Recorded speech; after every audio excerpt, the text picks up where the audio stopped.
Pak Ustaz, bolehkah kita jamak di rumah sekembalinya kita dari safar?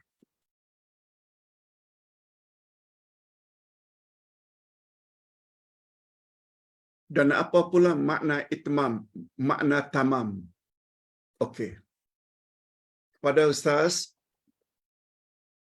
dikirim satu video dari Al-Fadil Abu Anas. Kata beliau, seseorang yang balik daripada safar, traveling,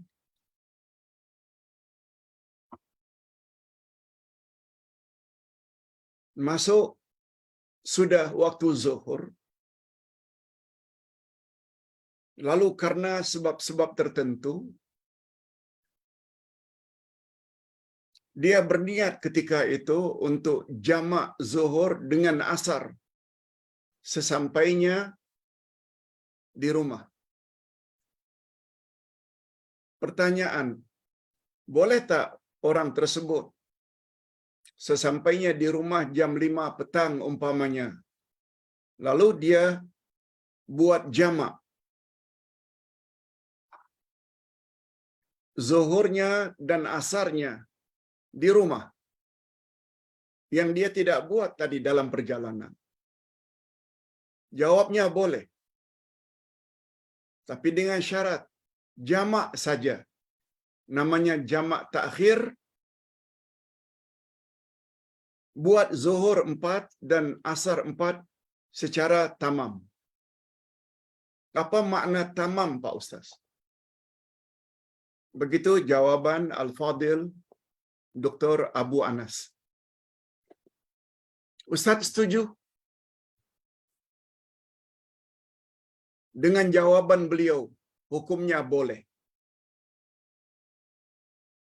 Cuma tidak boleh qasar. Qasar maknanya memendekkan. Jangan buat zuhur 2, lalu asar 2. Padahal kita sudah sampai di rumah. Mengapa tak boleh 2? Sebab keringanan qasar itu sudah berakhir sebab kita dah sampai di rumah.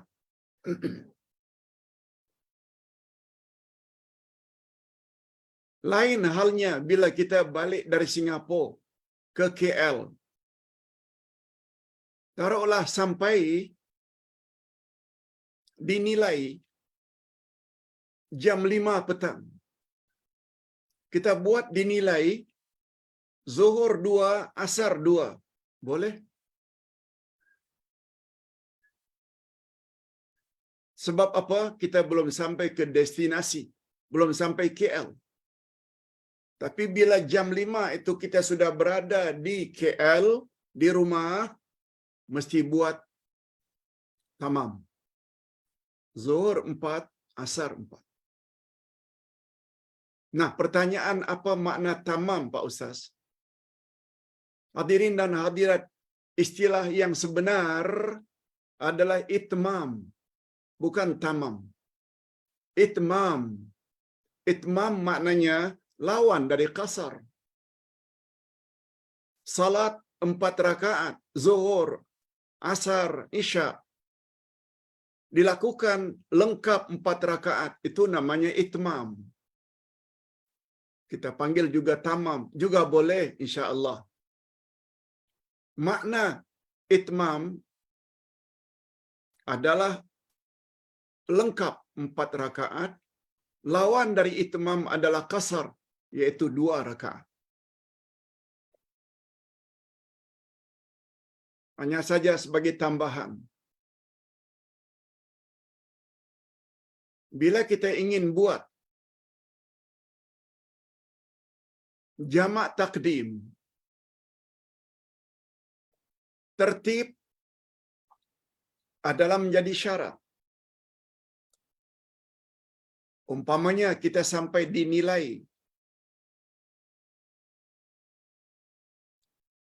jam 3 petang,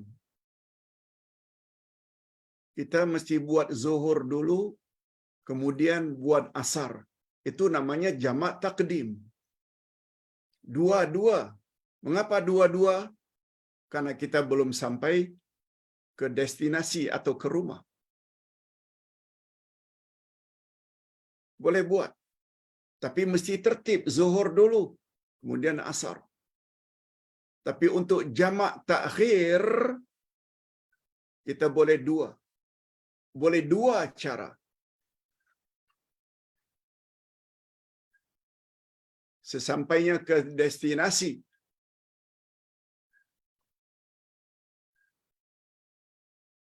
kita belum buat zuhur dan asar. Umpamanya berangkat daripada KL menuju ke JB. Kita tidak buat salat dalam perjalanan. Tapi kita buat setelah sampai di JB. Masuk waktu asar dah jam 5, 5:30. Nah, ketika itu urutan tertib salat tidak jadi wajib. Kita boleh buat asar dulu, kemudian setelah selesai asar 2 rakaat, karena kita JB itu bukan negeri kita, kita buat 2 asar, kemudian kita buat 2 zuhur, boleh. Itu untuk jamak takhir. Jamak takhir kita boleh buat 2 pilihan. Kita tidak buat zuhur dulu, baru asar, sesampainya di JB, boleh. Itu maknanya ikut urutan, zuhur dulu, baru asar. Tapi untuk jamak takhir seperti itu, kita buat asar dulu, karena itu yang punya waktu ketika itu, kemudian kita buat zuhur, kemudian juga boleh. Tapi untuk jamak takdim, no choice. Mesti tertib. Malah kalau Ustaz boleh menambah sedikit. Ustaz ada buat buku yang Ustaz namakan dengan salat atau panduan salat musafir. Kita berangkat dari rumah umpamanya jam 2. Nak pergi ke Penang, nak pergi ke Singapura. Berangkat dari rumah. Jam 2. Untuk menuju ke KLIA. Karena pesawatnya jam 3. Kita pergi umpamanya jam 1:30. Dah masuk waktu zuhur. Kita boleh buat jamak takdim di rumah lagi. Tapi dengan syarat mesti itmam. Zuhur 4, kemudian kita teruskan dengan asar 4 rakaat. Padahal ketika itu baru jam 1:30 atau jam 2. Boleh. Dalam perjalanan jangan fikirkan lagi tentang asar kita. Sebab kita dah buat. Ini akan berangkat. Kalau pertanyaan tadi setelah balik. Lihat pentingnya ilmu.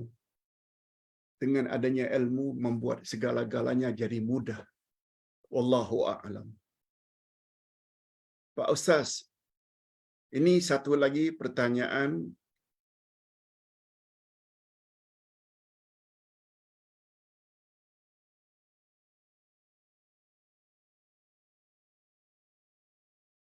Sekiranya seseorang yang memulakan salat terlupa membaca Al-Fatihah selepas membaca doa iftitah, terus membaca surah umpamanya Wadduha atau Qul ya ayyuhal kafirun, Allahu akbar, baca doa iftitah wajjahtu wajhiya atau Allahu Akbar kabira, atau doa iftitah Allahumma ba'id baini wa baina khataayaya. Begitu selesai, langsung baca a'udzubillahi minasyaitonirrajim, bismillahirrahmanirrahim, qul ya ayyuhal kafirun. Tak baca al-Fatihah. Ini pertanyaannya. Soalan ini dari cikgu saya, Pak Ustaz, kata yang bertanya. Sekiranya seseorang yang memulakan salat terlupa baca Al-Fatihah, selepas membaca doa iftitah, langsung terus membaca surah dan rukuk. Lakum dinukum waliyadin, langsung rukuk. Kemudian teringat,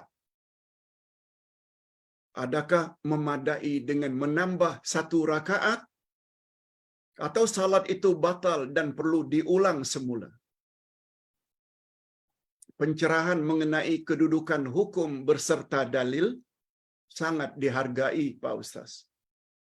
Jazakallahu khairal jaza. Okey. Bila situasinya seperti yang ditanya,